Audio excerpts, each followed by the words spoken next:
Aduh, PR matematika belum selesai. Tika, pinjam dong PR-nya. Aku salin cepat aja. Janji cuma 5 menit. Itu namanya korupsi kecil-kecilan, Dit. Hah, masa nyalin PR jadi korupsi? Aku bukan pejabat, Tika. Korupsi itu bukan cuma soal menyolong uang negara, tapi juga nyolong kepercayaan dan tanggung jawab. Kamu diberi tugas, ya kamu kerjain sendiri dong, Dit. Jadi nyontek itu termasuk korupsi versi anak sekolah? Yap, korupsi mini. Hari ini nyontek PR, besok nyontek ujian, lusa nyontek hidup orang lain. Bahaya tuh. Wah, terus kalau aku ambil pensil famous diam-diam karena dia punya 2, itu juga korupsi? Itu sih bukan korupsi, itu maling pensil namanya. Hahaha. Yah, Tika, kamu kayak KPK versi kecil. Lebih baik jadi KPK cilik daripada jadi koruptor cilik. Kalau mau sukses mulai dari jujur dong. Baiklah, PR-nya aku bikin sendiri, tapi kalau hasilnya jelek, aku tetap korupsi. Maksudnya tetap usaha. Hahaha. Yang penting jujur dulu, soal nilai kan bisa dikejar, tapi integritas itu mahal, Dit.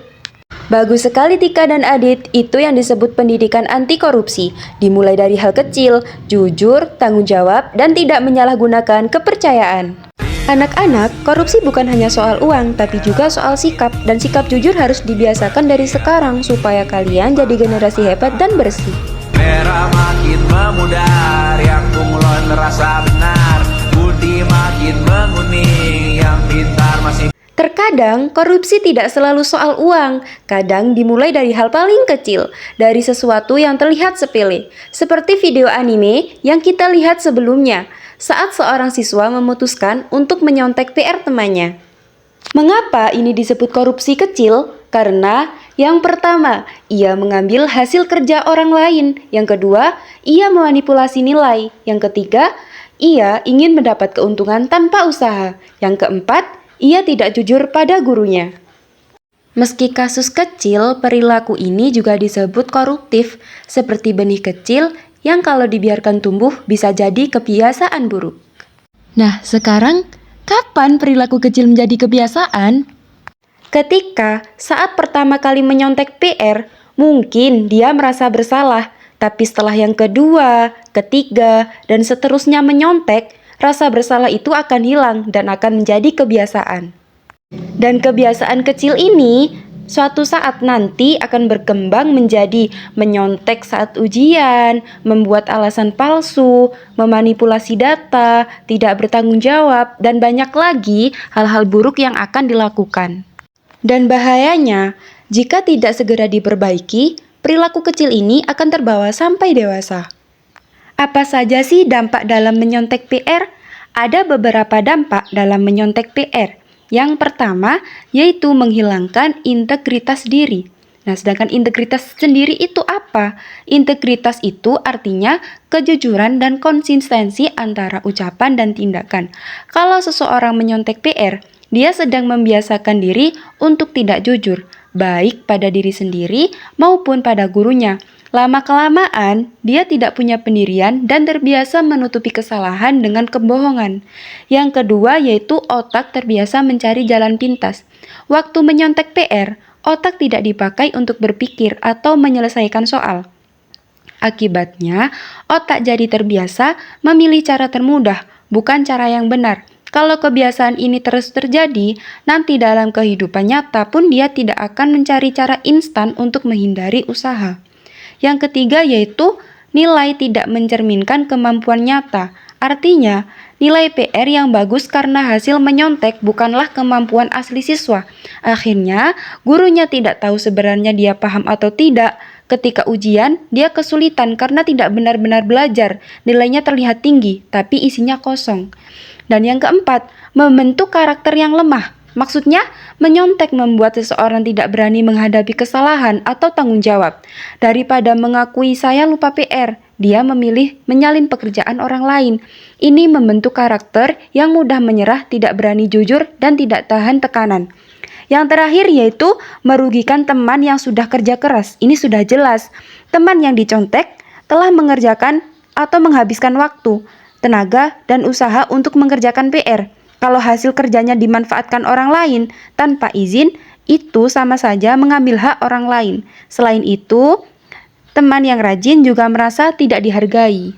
Jadi, menyontek itu sangat tidak baik, hal yang sangat buruk. Atau juga tadi, seperti video yang sebelumnya, yaitu sama dengan perilaku koruptif, korupsi kecil. Apa yang harus dilakukan jika lupa mengerjakan PR?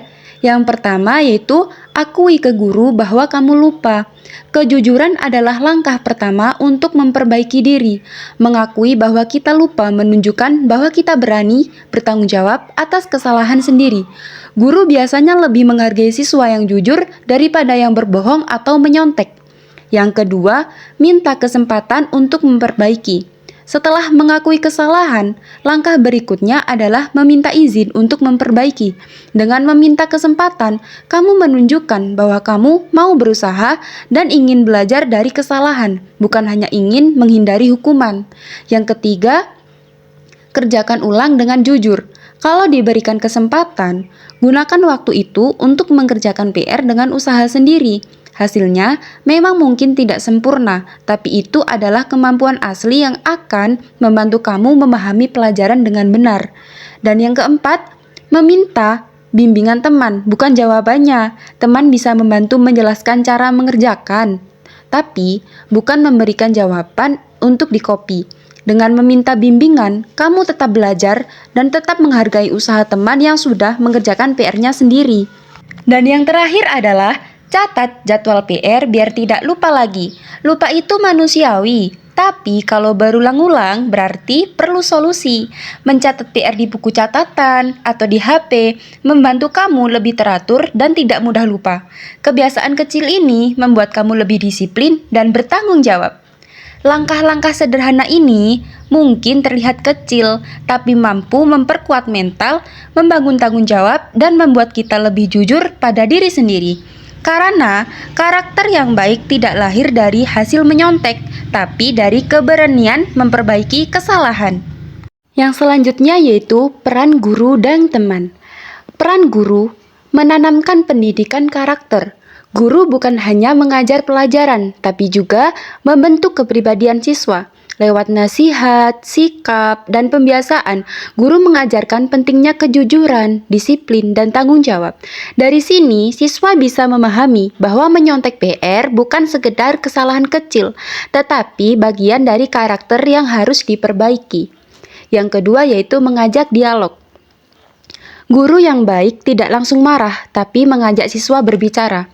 Dengan berdialog, siswa bisa mengungkapkan alasan mengapa lupa mengerjakan PR, dan guru bisa memberi pemahaman secara pelan-pelan. Cara ini jauh lebih efektif untuk membangun kesadaran daripada sekedar memarahi.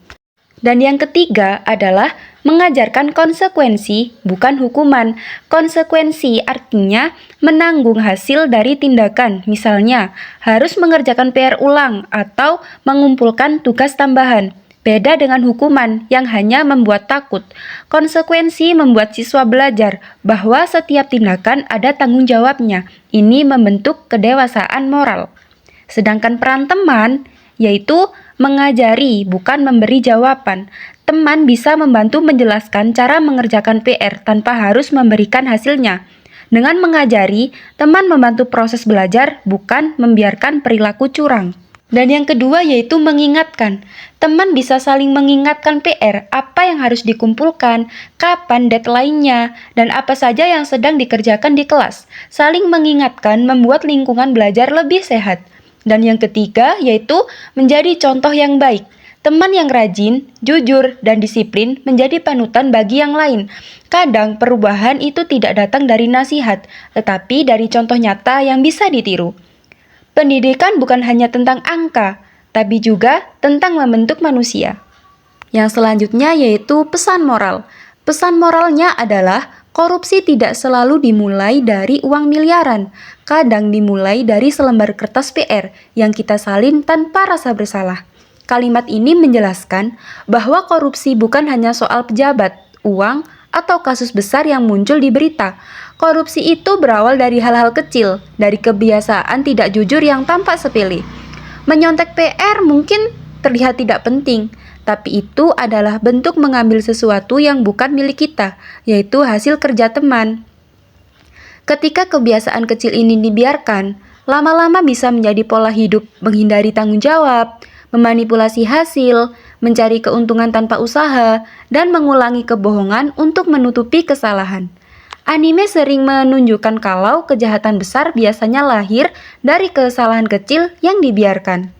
Tapi pahlawan sejati adalah dia yang berani berkata jujur, bahkan ketika itu berat. Kalimat ini menyampaikan pesan bahwa keberanian sebenarnya bukan melawan musuh kuat, bukan punya kekuatan super, tetapi berani jujur. Meskipun resikonya membuat kita dimarahi, malu, atau harus mengakui kesalahan. Dalam anime, karakter yang disebut hero bukan hanya yang menang bertarung, tetapi yang memiliki hati murni, yang mau menghadapi kenyataan dan memperbaiki diri. Jadi, pesan ini menunjukkan bahwa mengakui lupa PR itu lebih terhormat daripada menyontek. Kejujuran lebih sulit daripada jalan pintas. Dan orang yang memilih kejujuran adalah pahlawan dalam hidupnya sendiri. Menyontek PR mungkin terlihat kecil, tapi dunia yang bersih dimulai dari diri sendiri. Kalimat ini menegaskan bahwa tindakan kecil seperti menyontek bisa berdampak besar pada pembentukan karakter seseorang. Dunia yang bebas dari korupsi hanya bisa tercipta jika setiap individu memulainya dari kebiasaan kecil yang jujur. Sekolah bukan hanya tempat belajar, tapi tempat kita membentuk masa depan. Sekolah bukan hanya tempat menghafal pelajaran, tapi tempat membangun pribadi yang bertanggung jawab, jujur, dan disiplin. Semua pilihan yang kita buat di sekolah akan membentuk seperti apa masa depan kita nanti. Dan masa depan itu ditentukan oleh keputusan kecil hari ini. Pilihan sederhana seperti mengakui lupa PR, mengerjakan tugas sendiri, atau memilih jujur, semuanya menentukan arah hidup kita ke depan. Masa depan tidak ditentukan oleh hal besar yang tiba-tiba, tapi oleh langkah-langkah kecil yang kita lakukan setiap hari. Bayangkan kalau semua siswa memilih jujur. Bayangkan kalau setiap PR dikerjakan dengan usaha sendiri. Bayangkan kalau setiap kesalahan diakui, bukan ditutupi. Maka sekolah akan jadi tempat tumbuhnya karakter, bukan cuma nilai. Seringkali kita anggap menyontek itu hal kecil, padahal kebiasaan kecil itu kalau dibiarkan bisa terbawa sampai dewasa. Orang yang terbiasa curang sejak sekolah nanti akan mudah curang ketika bekerja. Mungkin saat sekolah kita menyontek PR, tapi saat dewasa, orang seperti ini bisa saja menyontek keuangan, kepercayaan, bahkan masa depan orang lain. Jadi, keputusan kecil hari ini sebenarnya sedang melatih karakter kita untuk masa depan. Pendidikan karakter tidak dibuat untuk membatasi kita, tapi untuk menyiapkan kita menjadi manusia yang bisa dipercaya. Guru tidak marah hanya karena kita menyontek. Mereka marah karena mereka melihat masa depan kita bisa rusak kalau kebiasaan kecil itu dibiasakan. Itulah mengapa kejujuran, tanggung jawab, dan disiplin ditekankan sejak sekolah. Teman-teman di sekolah juga punya peran besar. Kadang seorang teman bisa menjadi pengaruh baik atau buruk. Teman yang baik bukan yang memberi jawaban PR, tapi yang mau mengajari sampai kita paham. Karena teman yang benar-benar peduli ingin kita maju, bukan ingin kita cepat selesai tanpa belajar apa-apa. Kita semua pasti pernah merasa malas, lelah, atau nggak paham pelajaran, dan itu wajar. Tapi yang membedakan adalah bagaimana kita memilih untuk menghadapinya. Apakah kita memilih jalan mudah dengan menyontek, atau memilih berusaha meski sedikit lebih sulit. Pahlawan dalam kehidupan nyata bukan yang punya kekuatan, tapi yang punya keberanian untuk memilih yang benar. Setiap manusia atau setiap orang mempunyai dua pilihan, menjadi pribadi yang jujur atau menjadi pribadi yang terbiasa curang. Korupsi tidak tiba-tiba muncul saat kita dewasa, ia tumbuh dari kebiasaan kecil yang kita biarkan hari demi hari, termasuk saat kita menyontek PR. Saat kita memilih untuk jujur, meski sulit, kita sebenarnya sedang menghancurkan bibit korupsi di dalam diri kita sendiri. Dan di dunia ini, pahlawan bukan hanya yang memakai jubah, tapi mereka yang berani memilih kejujuran meski tidak ada yang melihat. Yang kumulon rasa benar. makin menguning.